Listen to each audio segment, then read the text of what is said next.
Hoy vamos a hablar de cuáles son las herramientas imprescindibles en el proceso constructivo.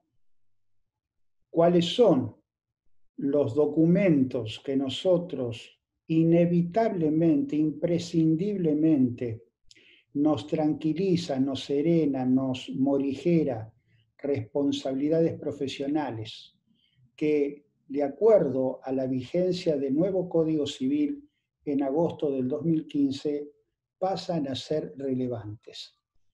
Primero que nada, además son cosas simples. Estamos hablando de documentos de 4 renglones, no de 4 hojas, de 4 renglones. Documentos que, por otra parte, ustedes tienen en la página web del Colegio de Arquitectos. La tienen en mi propia página. Yo tengo una página que se llama terrileyasociados.com.ar. Esos documentos los pueden bajar gratuitamente, los pueden reproducir, los pueden modificar. Es decir, les estamos dando con el colegio todas las herramientas, no tienen que inventar nada, sencillamente adaptarlas a la obra, al permiso de edificación, a la avisación colegial, en definitiva, a los datos que identifiquen la encomienda. Un acta de inicio de obra, mire qué simple. Vamos a comenzar la obra. ¿Cuándo comienza la obra? La obra no comienza cuando suscribo la encomienda. Hoy suscribo la encomienda y luego tengo el trámite de la avisación y luego el trámite municipal.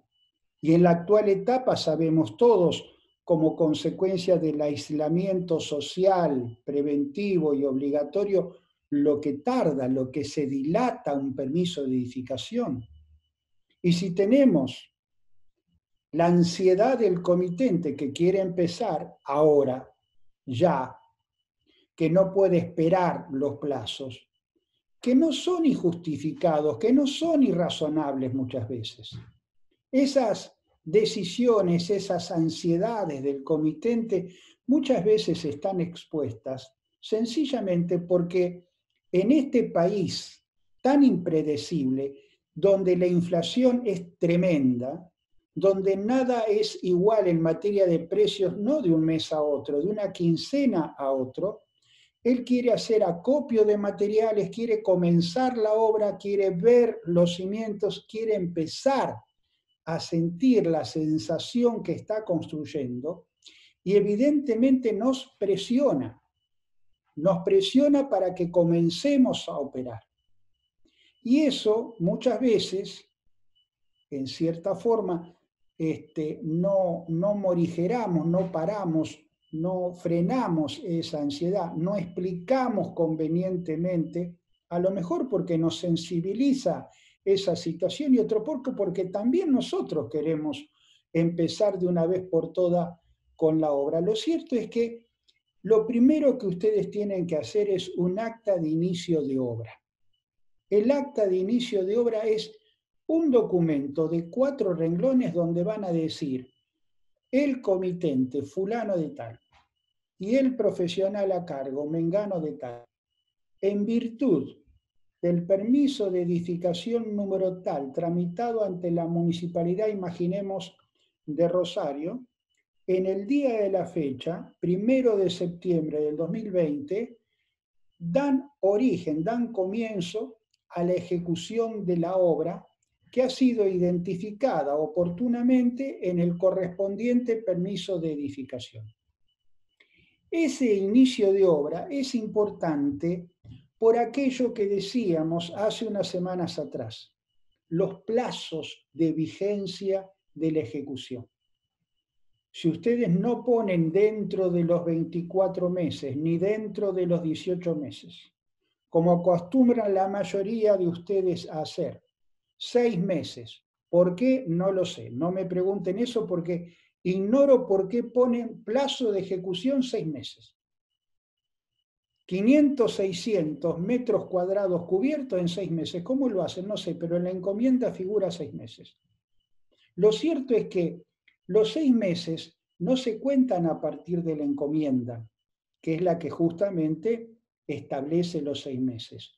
No se cuenta tampoco desde el permiso de edificación. Bueno, ya está, ya están habilitados. No, puede ocurrir que no sean esas fechas coincidentes. Entonces, un acta de inicio de obra en el cual van a indicar tanto el comitente como ustedes cuándo dan comienzo a la obra y a partir de ese momento empiezan a contar los 18 meses, los 24 meses, los 36 meses, el plazo que hayan establecido.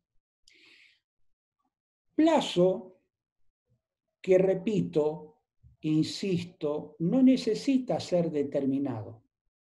Esto es, como les dije antes, pueden consignar dentro de los 24 meses, pero también pueden consignar que va a ser dentro de los 24 meses, cumplido que fuere la fecha, podrá renovarse por 12 meses más, por 6 meses más automáticamente.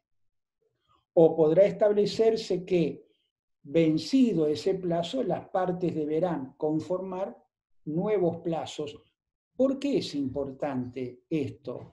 No solamente por los plazos de ejecución, sino porque muchas veces ustedes tienen la expectativa de una encomienda, de una tarea profesional durante, imaginemos, 12 meses, y la obra se dilata no por culpa de ustedes, ni tampoco por la provisión de los materiales que están en el mercado. Imaginemos otra Argentina, pero están en el mercado.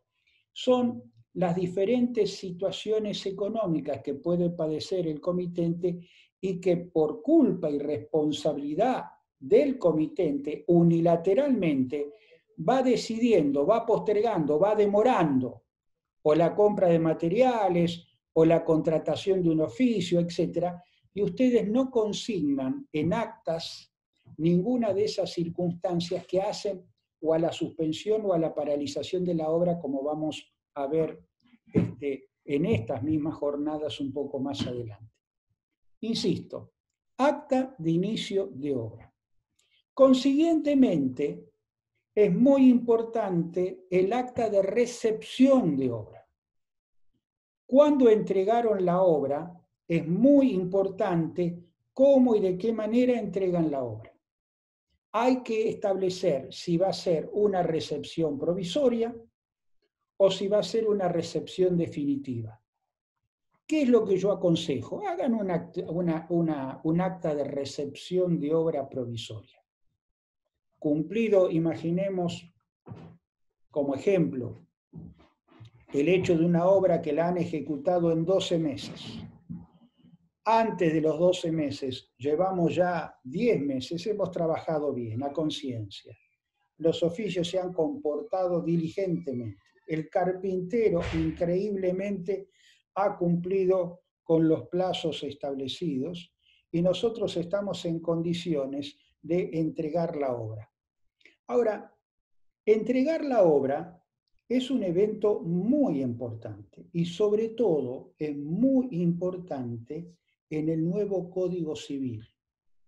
Y esto es algo muy relevante que les voy a contar hoy. Mire, el artículo 747, yo insisto, yo no doy muchos artículos, pero van a tener en estas jornadas no menos de 15 o 20 artículos, de tantísimos artículos que tiene el código, 15 o 20, que les van a marcar el ejercicio profesional para bien.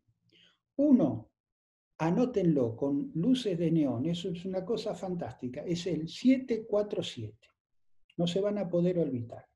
747, el 747 del Código Civil.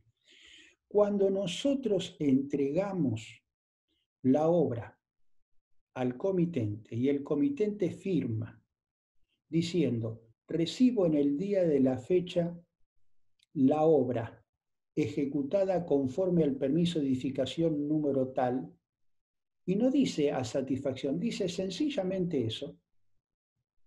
Repito, ni siquiera necesita decir a satisfacción, dice que recibió la obra. El 747 interpreta que si no impugnó si no discutió, si no hizo reserva alguna en el recibo, está renunciando a los vicios redivitorios, no a los ocultos, porque evidentemente no los puede percibir en el momento, pero está renunciando a los vicios redivitorios. Eso es fantástico. Está diciendo que recibe la obra y no advierte lo que sería visualmente defectos de terminación, problemas que puedan generarse en la obra, situaciones que no sean ocultos. Eso ya de por sí es de una tranquilidad pavorosa para todos ustedes. ¿Y eso cómo se da? Cuando ustedes entregan la obra sin documentarlo, no. Cuando ustedes entregan la obra y la contraparte comitente les firma un recibo donde ustedes van a decir, che, firmame un acta de recepción de la obra para que yo me documente que te la entregué porque a partir de hoy empieza mi responsabilidad profesional por la ruina parcial, por la ruina total, por los vicios ocultos, por los vicios redivitorios, etc. El comitente firma y nosotros en ese momento tenemos un documento que lo tenemos que guardar en una caja de seguridad porque es vital, es importantísimo en cualquier proceso que se pueda plantear. A veces sugiero que hagamos un acta de recepción provisoria. Es bueno eso. Tenemos una buena relación con el comitente y le decimos, mira, vamos a hacer una cosa, vamos a hacer un acta de recepción provisoria. Vos recibís provisoriamente la obra por 60 días. Y durante estos 60 días, si vos encontrás algunos defectos, algunos vicios, algunos problemas, vos vas a estar en la casa, vas a estar viviendo, vas a estar residiendo, la vas a estar habitando, vas a verla, vas a sentir la obra. Llámame y venimos, ojalá que no tengas ningún problema, pero venimos y vamos de alguna forma resolviendo algunas pequeñas cuestiones que puedan aparecer. Eso es fantástico porque ustedes no se divorcian de la obra. En ese lapso de 60 días, el comitente propietario ve en ustedes la voluntad de acercarse y de alguna manera de no desprenderse, de no abandonar la obra. Y en esos 60 días, cumplidos que fueron esos 60 días, esa recepción provisoria se transforma en definitiva. Y si en la recepción definitiva dice, mira, veo, no hay ningún problema, la estoy realmente gozando, me encanta en la forma que se ejecutó, voy encontrando mis propios espacios, los chicos también, ustedes tienen una ventaja fantástica porque a la par que ese propietario está renunciando de hecho y de derecho a los vicios redivitorios, ustedes tienen ahora un documento a partir del cual van a contar los 3 años para los vicios ocultos. Recuerden que se inicia en el momento en que empieza a habitarla, y por otro lado, los vicios redivitorios, que son 5 años. Actas de recepción provisoria, actas de recepción definitiva y anteriormente actas de inicio de obra. Pero un día vino el comitente y nos dice, Richard, estoy complicado económicamente. Se me ha complicado enormemente, la pandemia me ha hecho triza toda planificación que tenía, el aislamiento me ha generado unos problemas muy serios, he tenido que despedir parte de mi personal pagando la doble indemnización, resulta que había trabajadores temporarios que terminaban la vigencia del contrato y de golpe, bueno, no hubo despido, hubo expiración de plazo, se terminó el plazo contractual, no los despedí, se terminó el plazo, pero ahí están, abogados laboralistas interpretando que en realidad juegan como un despido y que yo no puedo hacerlo por el decreto de necesidad y urgencia del presidente. El juez, esto es una cosa aparte que les tengo que decir, a ver, recuérdenlo bien y me hago cargo de lo que digo.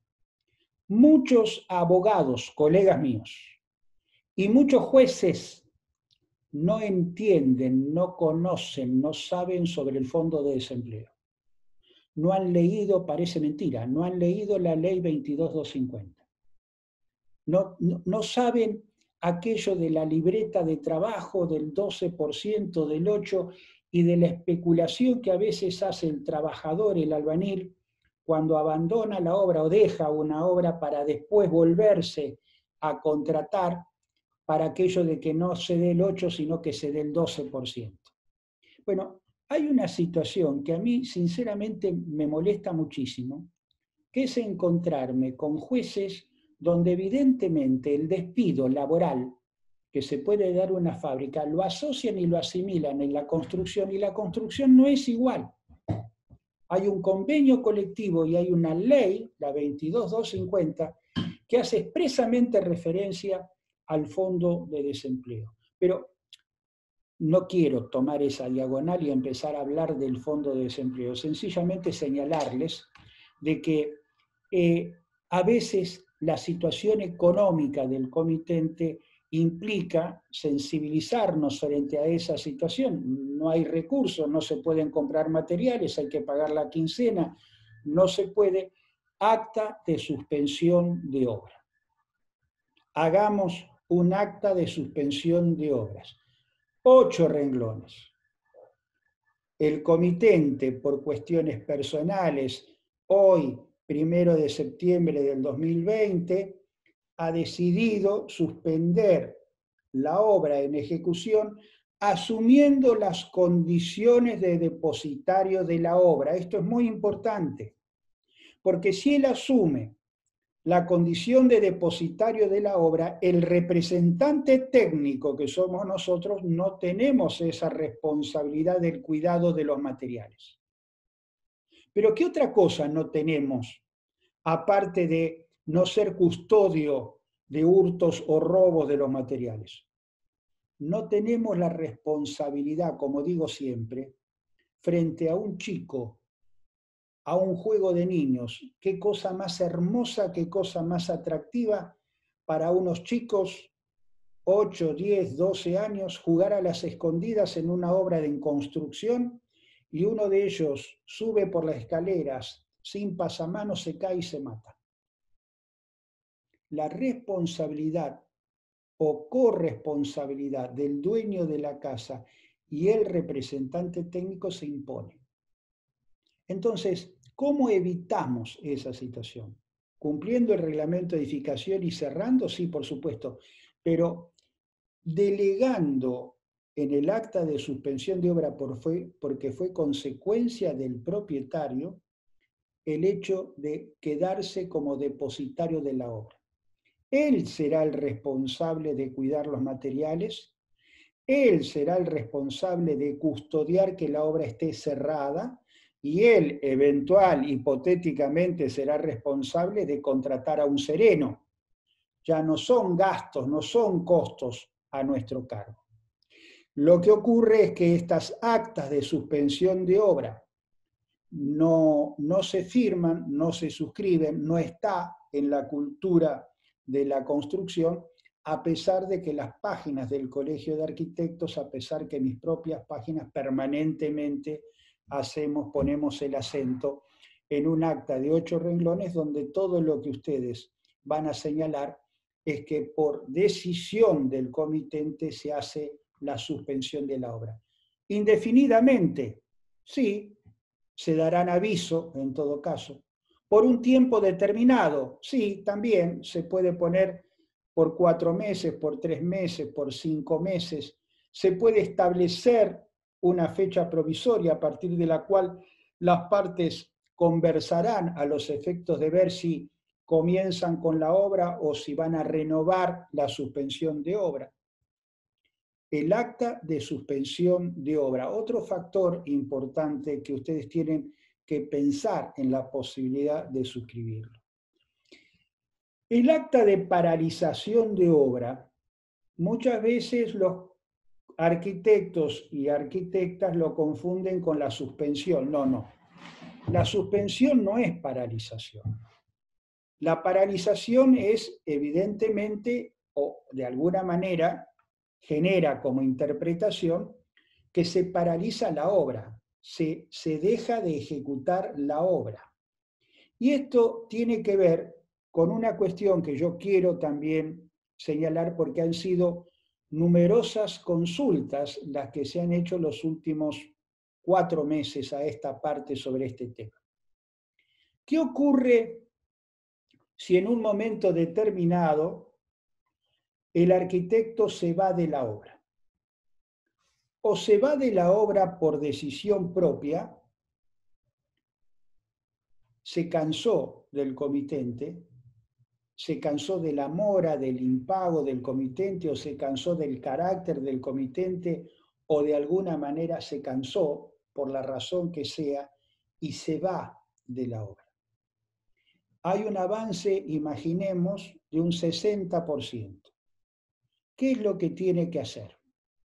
Primero que nada, antes de irse, ya previendo que se va a ir, ya imaginando que se va a ir, esa semana busca un escribano o escribana amigo o amiga, se va a la obra y hace una constatación con fotografías del estado del avance de obra.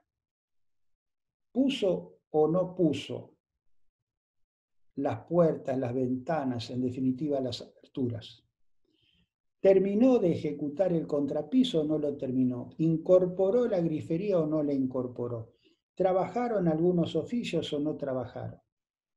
Pero las fotografías y la constatación notarial describe de una manera brutal el estado de avance de obra y es un documento formidable, formidable para describir precisamente el estado en que el arquitecto o arquitecta deja la obra. ¿Por qué? Porque vamos a hacer una presentación en el Colegio de Arquitectos y vamos a hacer una parecida, semejante presentación en la municipalidad donde obtuvimos el permiso de edificación y vamos a señalar que no hemos ido de la obra, hemos constatado el avance de obra, denunciamos que el avance de obra ha sido del 62,5% del total a ejecutar. Vamos a mandar como documento fehaciente una carta documento al comitente para decir que abandonamos la obra, es decir, nos vamos de la obra y en consecuencia le vamos a exigir a la municipalidad de conformidad con el reglamento de edificación, no es arbitrariedad nuestra, es el reglamento de edificación, le vamos a pedir a la municipalidad que le intime al propietario para que en el plazo de 10 días designe un nuevo representante técnico en la obra. Yo no quiero que haya personas que sigan ejecutando sin mi supervisión. Y si ejecutan sin mi supervisión, yo tengo el acta notarial con fotografías que constatan perfectamente, documentan perfectamente hasta dónde construí.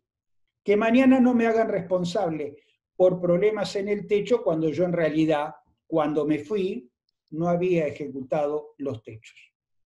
De tal manera que el acta de paralización de obra se puede suscribir si hay común acuerdo con el propietario.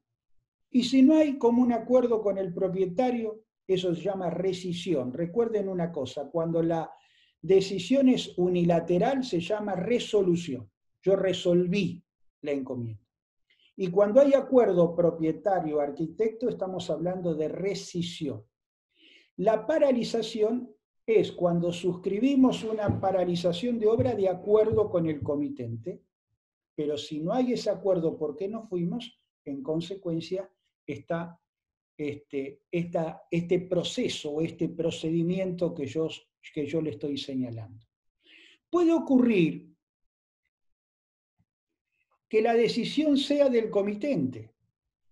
No te quiero ver más en la obra, estoy cansado, no, definitivamente, no nos llevamos bien, no hay feeling, en consecuencia la decisión es del comité.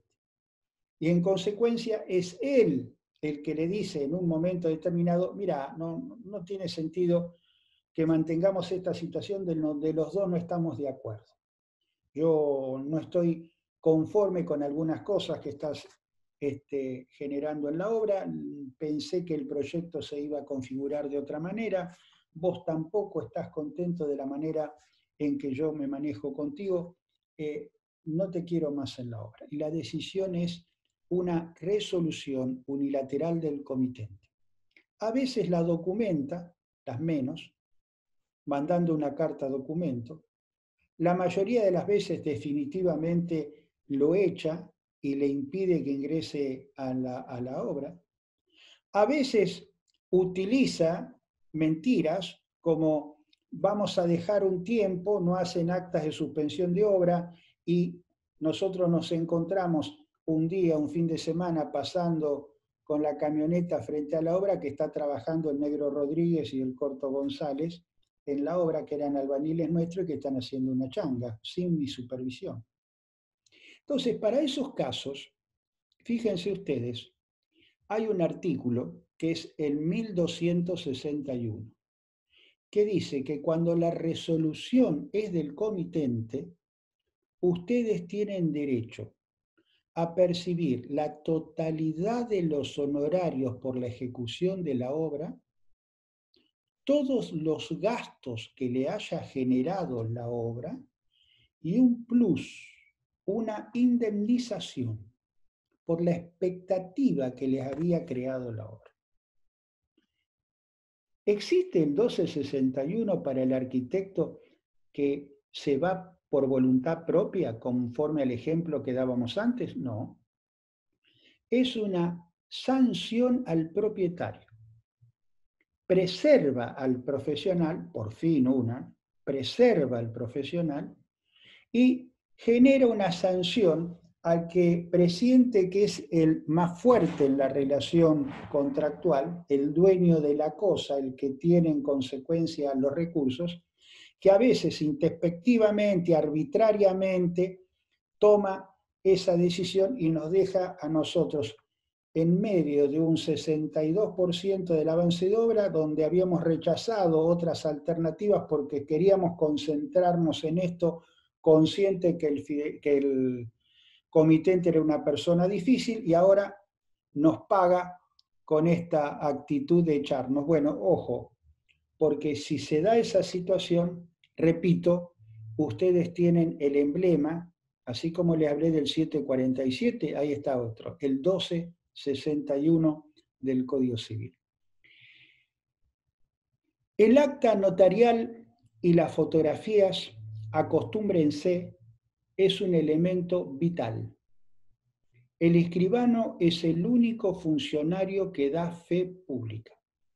Y en consecuencia, para que podamos en un proceso judicial, cualquiera de las partes, impugnar un acta notarial, tenemos que arguir de falsedad. Es imposible, es dificilísimo. El escribano tiene una competencia, una jurisdicción y una facultad en la fe pública que es realmente una herramienta poderosísima.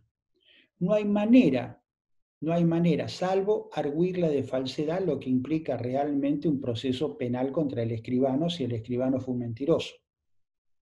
Que es algo que ellos preservan muy bien, todo este tema. Yo recuerdo un viejo litigio con los agrimensores, bueno, algún día podemos conversarlo. Los agrimensores querían tener fe pública en todo lo que hacía la urbanización. Compro un campo de 100 hectáreas. ¿Tiene 100 hectáreas? Y no sabemos, se ensancharon los caminos rurales, un día se corrió el potrero, otro día saltaron unas vacas y el alambrado se trazó por otra línea. Lo cierto es que el campo no tiene 100 hectáreas, tiene 98. Y cada hectárea en la provincia de Buenos Aires o en la de Santa Fe, en la Pampa Húmeda, vale $20.000. No es poca cosa. Los agrimensores querían tener la fe pública que implicaba que no solamente se diera un acta notarial, la escritura, sino que previamente se hiciera precisamente un relevamiento para determinar si esa propiedad tenía los metros cuadrados y aquella otro campo tenía las hectáreas que dice la escritura desde hace 40 años. No se la dieron. los escribanos hoy son los únicos funcionarios que tienen fe pública y eso evidentemente en el ejercicio de la profesión del arquitecto, no lo olviden, son muy importantes y valiosísimas herramientas para jugar, sobre todo cuando hay que documentar el avance de obra. Y hablando de obra, el libro de obra. El libro de obra, alguien me dijo, sí, pero el problema es que el libro de obra se pierde porque tiene que estar en la obra. No, el libro de obra no tiene que estar en la obra. El libro de obra en realidad lo tiene el representante técnico. Si es por delegación lo podría tener un director de obra. Pero en realidad lo que se acostumbra es que un representante técnico un día compre un cuaderno, lo folia el cuaderno, le ponga la protección necesaria por el polvo, por lo que fuere, y el libro de obra va describiendo no solamente las órdenes que uno le va dando a los distintos oficios, al capataz, e incluso las comunicaciones con el propietario. Ahí vamos a ver un tema, no ahora, pero lo vamos a ver, calculo, sí, lo vamos a ver durante el mes de septiembre, que es la cuestión que se vincula con un comitente cuando él, por una cuestión económica, compra ladrillos vistos de muy mala calidad, con mucha sal. Nosotros advertimos esa situación, no queremos en definitiva usarlos en la obra, pero él insiste que quiere usarlos, a pesar que nosotros dijimos que esos ladrillos no tenían la calidad necesaria, sobre todo porque en el proyecto la madera y el ladrillo visto hacen a una escenografía muy íntima, muy interesante, muy apta para lo que en definitiva fue la creatividad del proyectista. ¿Cómo quedó la situación? ¿Cómo se resuelve la situación? Entonces ahí aparece ese factor de si pongo el material que compró el comitente y que yo no estoy de acuerdo, termino siendo responsable a menos que lo pueda señalar. ¿Dónde? En el libro de obra. Ahora, ¿eso me exculpa? ¿Eso me exonera? ¿Eso me libera de responsabilidad?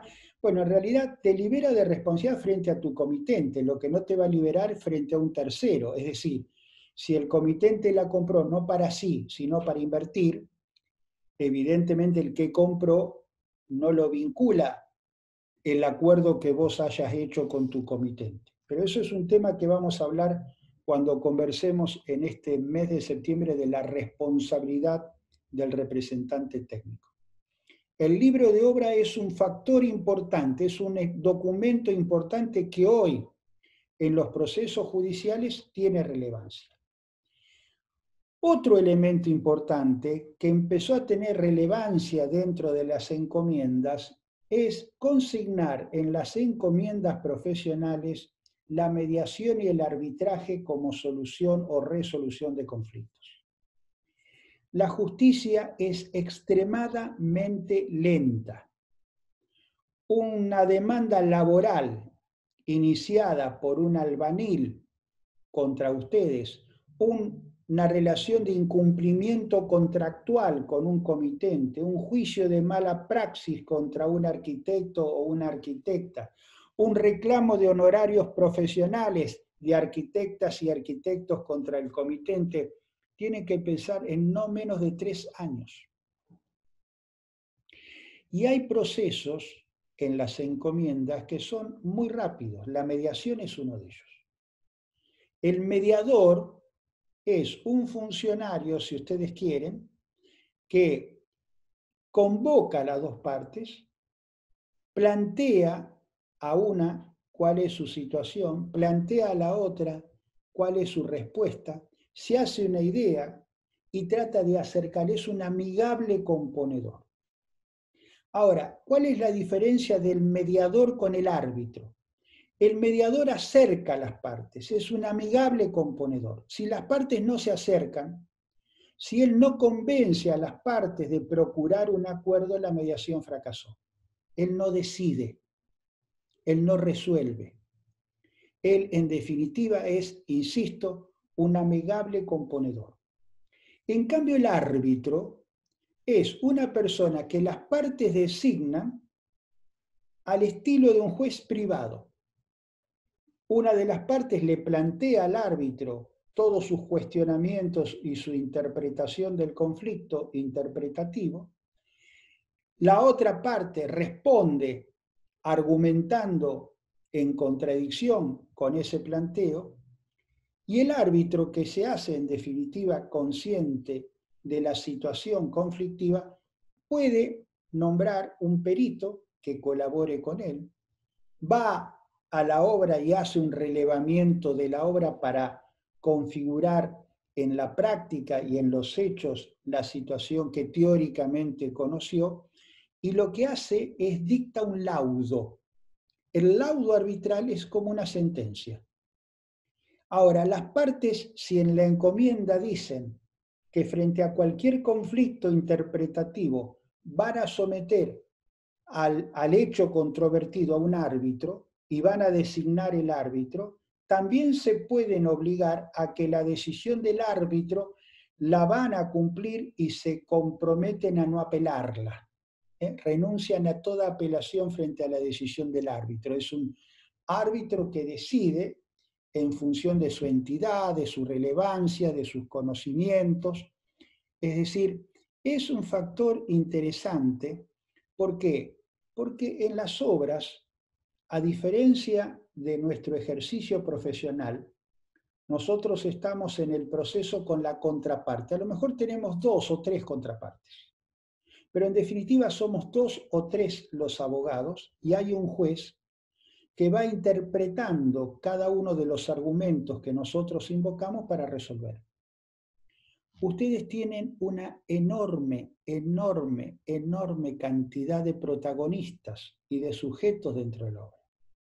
Es el comitente, es la esposa del comitente, es el arquitecto, es el carpintero, es el yesero, es el plomero, es el electricista, es el albañil, es el capital, el capataz, es la UOCRA, es la municipalidad, es el colegio de arquitectos, es un sinfín de sujetos que de una u otra manera van influyendo, van generando una situación que es muy importante que en la encomienda, porque insisto que la encomienda es relevante para el proceso constructivo, ustedes tienen la posibilidad de encontrar una solución, llamémosle, más rápida. Otro tema que tiene que ver con la encomienda, y no sé si se lo dije antes y por eso lo anoté para señalarlo hoy, es que las encomiendas son importantes cuando se elaboren que la acompañen con un anexo sobre el significado de las palabras. Esto es una experiencia norteamericana, una experiencia del derecho americano. Yo tuve la oportunidad de hacer cursos en algunas universidades extranjeras y me encontré un día con un contrato de YPF con una petrolera americana. El contrato era, no sé, 20 fojas, pero el anexo eran más de 50. Y el anexo era en realidad un anexo sobre el significado de las palabras que se usaba en el contrato. Y lo empecé a armar y lo empecé a elaborar y lo empecé a utilizar en todos los contratos que yo elaboro dentro del estudio. Y eso es algo que ustedes pueden hacer. En una base de datos en Word, ustedes pueden ir incorporando en lo que van a llamar anexo el significado, que es, cuando digo director de obra, ¿qué quiero decir? Cuando digo conductor o representante técnico, ¿qué es? Cuando digo proyectista, ¿qué es? Cuando digo oficio, ¿qué es? Es decir, van explicando el significado de los términos que ustedes van a utilizar en la encomienda. Y ese diríamos, anexo, esa base de datos, con a lo mejor, no sé, imaginemos, 50, 60 términos, muy propios de la construcción. Cuando digo medianera, ¿qué quiero decir? Que no se olviden que la medianera no es cualquier pared divisoria. Un alambrado no es una medianera. No es una medianera. La medianera, para ser tal, tiene que ser aislante y estable. Hoy ya no exige que sea de piedra por los elementos tecnológicos, ya vamos a hablar de medianeras, pero es importante que el anexo defina el significado de las palabras de tal manera que eso trae mucha transparencia a la encomienda profesional. Porque ya no va a haber diferencias cuando ustedes con el comitente digan, pero usted es representante técnico. No, yo soy director de obra, el representante técnico es el arquitecto Terrile. Y yo como director de obra, acá está, en el significado de las palabras, que es un anexo que incorporamos como parte integrante de la encomienda, dice que el director de obra supervisa al representante técnico, elabora los certificados de avance de obra, pero el director de obra no tiene responsabilidad en los vicios del proyecto, en los vicios ocultos, en los vicios redhibitorios, en la ruina total. No tengo absolutamente nada que ver porque yo no ejecuto la obra, yo superviso la obra. Entonces, el significado de las palabras. 3 artículos para terminar que van a ser un poco el epílogo de la charla de hoy, porque ya estamos en los 40 minutos. El 747, cualquiera de las partes tiene derecho a requerir de la otra la inspección. Ahora bien, cuando se recepciona la cosa, hace presumir la inexistencia de vicios aparentes. Miren qué formidable, el 747. Hagan un cuadrito con el 747, pero no se lo digan al comitente. Guárdenlo para ustedes. El artículo 971 del Código Civil y Comercial es consentimiento. Los contratos se concluyen con la aceptación de la oferta. Y si no hay aceptación de la oferta, es tácita, o por una conducta, dice el Código Civil y Comercial, por una conducta que sea suficiente para demostrar el consentimiento del acuerdo. Y por fin, el artículo 1031 del Código Civil y Comercial es lo que históricamente viene del derecho romano y que es para mí una norma que uso mucho, y me ha generado muchísimos juicios, sin ser pedante ni soberbio, ni mucho menos. Me ha generado ganar muchos procesos. En el derecho romano se llama la exceptio. La exceptio.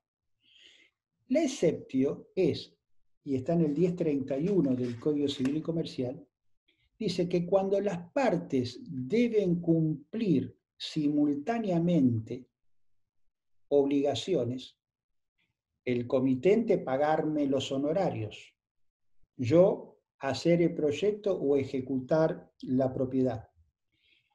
Una de ellas puede suspender el cumplimiento de su prestación hasta tanto el otro cumpla con la obligación prometida.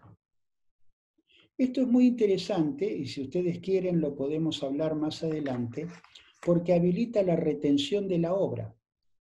Los arquitectos y los constructores, cuando digo arquitectos quiero decir también ingenieros, pueden retener la obra y no entregarla hasta tanto se les pague los honorarios profesionales o hasta tanto al constructor se le pague el precio pactado. Entonces, la exceptio es la posibilidad cuando hay obligaciones recíprocas, y de hecho en la encomienda siempre hay obligaciones recíprocas, el comitente me tiene que pagar y yo tengo que contribuir con la obligación de representar técnicamente en la obra. Y si él me deja de pagar, yo puedo negarme a prestar en consecuencia de esa actividad hasta tanto me abone. Esto se llama, fíjense, el código dice, en los contratos bilaterales, cuando las partes deben cumplir simultáneamente, una de ellas puede suspender el cumplimiento de la prestación hasta que la otra cumpla u ofrezca cumplir. Cumpla u ofrezca cumplir. Y ese ofrecimiento tiene que ser tangible, es decir, tiene que haber una obligación, una fianza de que va a ejecutar y va a cumplir esa tarea. Bueno, Estamos en los 45 minutos, nos estamos comportando muy bien. Vamos a avanzar el jueves, el martes que viene, vamos a hablar de los vicios, no, vamos a hablar de la responsabilidad del representante técnico. Eso es un tema grosso, y lo vamos a ver también en forma muy concisa como lo vemos todos estos días. Gracias a todas y a todos. Espero que le haya sido útil esto de las herramientas que son muy simples, pero indispensables y relevantes en el proceso constructivo.